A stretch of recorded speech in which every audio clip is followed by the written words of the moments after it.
come on through. What's up? What's good? What's poppin'? What's crackin'? Percolate was really good in the hood. It is your man Theo Butler, and welcome to and we're gonna get off into this. You know what I'm saying? I'm bringing it to y'all piece by piece. Y'all see it. Marvel Voices Wakanda Forever. Issue 1. It's the only issue. I don't.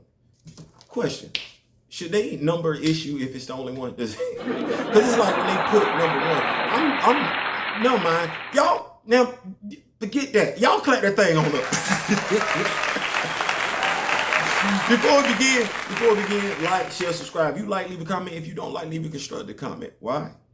Because if you know me, grow me, and sharing is caring. This is going to be a fun-filled day because I'm dropping videos after videos after videos after videos today. I'm crunk, I'm ready. But we're going to start off with this one right here. Marvel Voices. Number 1, Wakanda Forever. Marvel Voices, Wakanda Forever, number 1. I think that's a fair question, though. Should they put number 1 when they only gonna do a one-off? Like, it's only gonna be one issue. Do you need to put the number 1 on there for me to know? Like, because you put number 1, I'm thinking it's gonna be a number 2. But if you just put it, why put a number there? Did you? I'm of the mindset they just need to put the 0 issue. Just put 0 there. Just put 0. Don't put no more. You know, if you're gonna put a number, put 0. 1 gives me the feeling like there's gonna be a 2, 3, 4, 5. Just put 0. Anyway, before we begin, beautiful artwork and everything. Artwork cover on here. This is the variant edition. If it's a variant edition and it's got T'Challa on it, I'm gonna get the variant edition with T'Challa on it and everything like that. The cover is beautifully done by do we get the covers in here and everything like we do? Cover art. Yeah, cover. Ken Lashley. Ken Lashley is on the cover. Ken Lashley and Juan Fernandez. But let's go ahead and get into our story. Our story is entitled Remember the Name, written by Maureen Ayodele, pencils by DeToya Akiyande. Man, listen, they was killing me with the names and everything, but like that. But I'm gonna try my best to get them names out there. So, the old ways. No. Remember the Name. Moriwa Ayodele is the story, the writer. Right. Dalton Akande on the pencils and inks, and D. Knief on the colors. If I mispronounced y'all names, please let me know. I tried my best. But anyway, so we start the story off. Remember the name. The city starts off in burning Zanzibar. It opens up with loud noises as what we presumably see are pieces of the shield over the golden city starting to fall down on the ground of her citizens. We see them gazing skyward as one of them even points up, and we see what appears to be some muscle-bound dude with horns sticking out his head and everything like that. He was just punching down on the shield and everything. I'm like, okay. He's described as a nameless warrior priest of the planet with no name. How they know? If the planet ain't got no name, how they know that's where he from? How they know he? No man. Anyway, while beating down on the dome, he's actually fracturing it. Like, now my dog, I kind of got that from what I said initially, but he actually got pieces raining down. And the Hatutsudaze come out and fire a laser cannon at him. He looked kind of pissed that they tried him. It don't hurt him, and he utters to them, "For our sky god." At the same time, I guess Wakandan priests are preparing Shuri for battle. Wakandan priests are preparing Shuri for battle. I don't know when this story takes place in the timeline. I just got some questions. The question is, where's her brother? Anyway, so we managed to get some dialogue from the writer in that Wakanda is known the world over for her great scientific prowess, but what is human ingenuity in the face of a god's punishment? That's a fair question. Let's park that question for right now, though. Wakanda is known the world over for her great scientific prowess, but what is human ingenuity in the face of a god's punishment? We're going to come back and revisit that.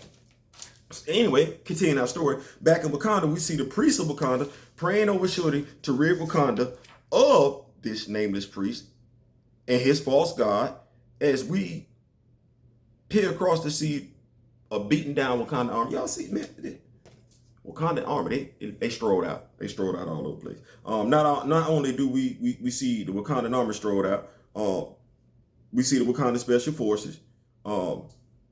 They strolled out too. they strolled out too. The Dora Milaje, that don't look good. And so we find ourselves at the Uwa. The mother, it's a civilian bunker. We see one dude. I don't think he gonna. If you got the special, if you got the Wakandan army strolled out all over the place, and then you got the Hatuts that Isaiah special forces strolled out all over the place, and then if you got the Dora Milaje, the honor guard strolled out all over the place, I don't know what that one dude gonna do. But anyway, that's his responsibility. You gotta do like they do. Anyway, Shooty calls him an intruder because she running up on him. Y'all see this? You see him? This little crustacean. Talking to him, talking about truly tragic one and everything like that. Talking about on his home word, he would have been a powerful type. But nevertheless, we get to this other page. My dog drops some, I don't know. He getting ready to drop some stuff on him. But Shorty come in. She want all the smoke. She want all the smoke. And I would be, because I would think that those are her spider bombs and everything like that, supposed to, you know, dehydrate the dude. I don't know if that's gonna work. I know she used them on Namor and everything like that. But he really ain't feeling it. He really, well, he did say yard, you know, he's in a little pain. He blesses the little crab though, and the little crab get big as I don't know what. And we got the Wakanda, I thought it was the Wakanda priest, but it could be Shuri flying around all over the place and everything like that. Anyway, Shuri trying to make it do what it do. She dance around and everything. She talking trash to the dude. She like, you will pay for your nothing. She run up on him, and I don't know why she ran up on him, because dude look physically imposing and everything like that. And I'm not even sure if Namor has the strength to shatter the shield of one Wakanda. We definitely know he can sneak in Wakanda though, based on his But nevertheless, Shooty run up on dude. He grab her by her ankle, slam her down on the ground. And I don't necessarily know how they feel about men putting hands on women. He don't really care. Like anybody can get it, and she getting it. Like she boy. Like anyway, after leak, because he just walked off. Like he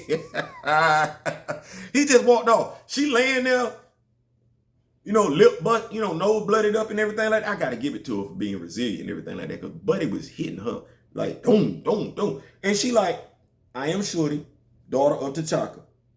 Don't know, normally she would say daughter of T'Chaka, brother of T'Chaka. I'm not just Shuri, T'Challa's younger sister, the inventor and builder of weapons. I am Shuri, daughter of T'Chaka. I am not just Shuri, conqueror of death. I am Shuri, Black Panther. No Rio. No, that's not what we doing. Anyway, she changes it to her Black Panther form. She does. And she says, because she keep talking. And I don't, and maybe that's what it is. Maybe that's what it is, because she don't understand that a Panther really don't do all that, because T'Challa really don't talk that. But a Black Panther ain't really talking all that. The undefeated, the strong, the truly free, the one possessed by no one else, bear no name. Those are the words of your people. In Wakanda, names are given out of love, not subjugation. And while she talking to this dude, she's skeeting around and everything, like skeeting around. She's shifting around in the darkness and everything like that while she do. But her chip-chapping is going to give out her location. And Buddy kneels down on the ground and everything like that. Everyone you took from us tonight, they will love. And their names will be, and Buddy looks out the corner of his eye to the right. She thinks she finna come in. He grabs her by her neck, and that's that. Anyway, that's not what's really going on, because as we can see, Shuri is still clearly alive. What it is she was talking to the Wakandan priest, and they were telling her, this happens and you die, Princess Shuri. But when this will happen, the right eye of Bass does not say, nor when this invader will come. She like, no. Ramunda ain't trying to hear that. She like, I'm not finna lose. I'm not finna lose. I lost you once before. She did. This is when Namor lied to what the girl name? Y'all know. Proxima Midnight told her that an Infinity Stone was in Wakanda and everything like that. So she did. Mom ain't trying to remember this. Ain't trying to relive that. Brother brought her back. Brother brought her back with the assistance of Manifold. Brother brought her back. You should see it. Her brother brought her back. But what's the preoccupation with? So y'all don't see no relevancy in Shorty as the grill? I can understand that because there's quite a few people out there that don't give two damns about history. Period. Like real life. It's quite a few of us that don't give a damn about our history in this country. And it's also quite a few of us in this country don't give a damn about our history in the motherland. It's quite a few of us. So I understand why those of us in this country that don't give a damn about history don't give a damn about the comic book history. Don't know how you got a job to be a comic book writer, and I'm not saying that's what wound up happening here. The thing is that essentially, because I'm gonna go back to this whole religion thing, I told you I was gonna park it. So Bass really just doing that, just gonna let somebody else run up in there. Y'all don't really give two damns about Bass, do you? Y'all don't put no respect on her name. Y'all ain't put no respect on her name in Black Panther 2. You didn't put no respect on her name in Thor: Love and Thunder. And in this last story, you're not putting no respect on her name. You really think Bass is gonna let a priest from another faith enter Wakanda? She not overwatching Wakanda? The diaspora isn't watching over Wakanda. Like that's like dead ass. And then her avatar is easily defeated in Wakanda. I could low-key understand her avatar being defeated someplace else, but her avatar has home field advantage. Bass is Wakanda. Wakanda is Bass. So you coming there just based off your faith alone? No, bro. That's not gonna work. Because everybody in their mama in Wakanda believes in Bass. You by your dolo self believing in your we saying a lot. We saying a lot without thinking about what we're saying. Because we ain't doing no research into what we're saying. Now let's go back to this part. You should want your own identity. You shouldn't want to be a pale reflection, a female reflection, a LGBTQ reflection, a Asian reflection, a Latino reflection. You shouldn't want to be a reflection of someone else. You should want to be able to stand in your own light. Now, shout out to Reginald Hudlin. Shout out to Reginald. He created Shorty, but I'm going to go ahead and keep it 1,000. It's quite a few people that's upset with Reginald Hudlin about him creating Shorty, and not because he created Shorty, because he created Shorty to go along with T'Challa. There's quite a few people upset with him for creating Shorty because they see people using Shorty to replace T'Challa. I don't know what this black on black crab mentality is, where we feel like for one to be up, the other one must be down. Why we didn't see T'Challa and Shorty taking on this dude? Where is T'Challa? We going out of our way to get T'Challa up out of Wakanda. What for? And if you want to get T'Challa up out of Wakanda and that's how you feel, cool. What you finna do with Vibraxis? What you finna do with Gentle? I know some people don't like him because of the dude that created him. What you finna do with Tosin? It's more than one man in Wakanda. You can keep doing it like this all damn day long. But Shorty has transcended being the Black Panther. I don't think, well, we did. We still got Captain Marvel, Carol Danvers out here as a pale reflection of Marvel. When truth be told, her most prominent stories aren't being told with her as Captain Marvel. Her most prominent stories are with her as Warbird. That's it. That's her most prominent stories in comics. Warbird. That little black, what looked like to be a leotard, that's it. I don't give a damn. She didn't really do anything. When any other identity she had, no. Her most prominent storyline to date is when she was dealing with that demon in a bottle storyline, similar to what Tony dealt with, and Tony had to talk to her. That was it. That's it. Nobody really is interested in Carol Danvers as a character. She was supposed to be the power girl of Marvel Comics. No, we wanted to do something else with her. Okay, they did something else with her. Rogue. If you really want to know, when it's all said and done, what Carol Danvers' most prominent story arc, it's not her as Captain Marvel. It's not. Her most prominent story arc is her and Rogue getting into it.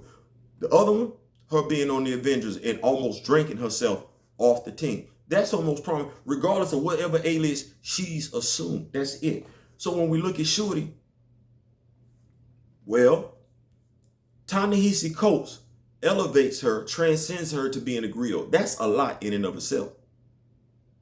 She is the sole historian for Wakanda. You're not even tapping into that. Y'all, is it you don't, either you not aware of her current power set, or you don't know how to write and display her current power set. You don't know. All you know is Black Panther. And truth be told, it's way too many that don't even know that. You ever thought you got her running around here? Now, see, this is the thing of it. Remember the name. That's what it says. Remember the name. Go ahead and do this. Let's break this down. Remember the name. Okay. Well, Shorty goes in. She's flying on the dude. Why is she flying in on the dude? Let's think about this now. She's flying in on the dude. The Wakandan priests are preparing her, and they're preparing her in her griot garb. And when she takes on the guy, she doesn't take on the nameless one using any of her griot abilities. As a matter of fact, she's flying in on what? Why does she have Wakandan wings on her back? She don't need them. Let's think about this. This whole scene, she doesn't need it. Not one time do we see her use her griot abilities. Her griot abilities alone would have had her damn near, if not the same size as the crustacean. She never used it. Never used it. Why not? She can turn into either one raven or turn into a flock of ravens. One giant ass raven or one, she never uses it. She never calls on the abilities of her ancestors, all the fighting skills of those that have come before her, and she never uses it in this battle. She doesn't. Why not? Why not? She can turn into, why isn't she using them? Hell, she could have used this damn crustacean's abilities against it damn self. She never uses it. Why not? Dude, come on, man. Come on. It's right there. You got her in her griot. You got her in her griot costume. Let me go ahead and say that. You got her in her griot costume, and she never uses any of her griot abilities. Then when she does transform into the Black Panther, instead of her keeping her damn mouth quiet, relying on stealth to do what she needs to do, she flapping her damn gums. Thus, eliminating the element of surprise, any element of surprise she might have had to be able to sneak up on the dude. And we wonder why she died in this, story in which I don't know what the damn priest, maybe the Wakanda priest need to tell her, hey, when you go take on this dude, don't go take on this dude as a pale imitation of your damn brother. Hell, we ain't seen him use the damn sonic blasters in this damn battle. Somebody might call this lazy ass writing. Some people might say that Marvel is still trying to push a narrative. What I would say is this: you ain't getting the damn story right. I shouldn't be able to come back and be like, what the? Now, don't get me wrong. That said, if I'm just a casual fan who knows absolutely nothing about these characters, this is my first time walking into a comic book store, and the only thing I have to go off of is Black Panther 1 and 2. I'm here for it. That's not the case. As someone once said, quoting the MCU movie, I too am cursed with great knowledge. Hey, listen, before y'all go, listen, I enjoyed this little short story. We keep coming back to y'all and everything like that today. I enjoyed this short story. Before y'all go, make sure y'all click the like button. Make sure y'all hit the share button. We are on our way to 1,000. Yes, I know it sounds crazy. We've been at it, but let's go. Let's push it. You see this video and everything like that. Tell your friends, like the video. Tell your friends, share the video with your friends. Tell your friends to subscribe and everything like that. And let's go get to 1,000 so we can get somebody, hey, somebody can chop back his screen rant when they say something stupid. I ain't saying, just saying. Peace.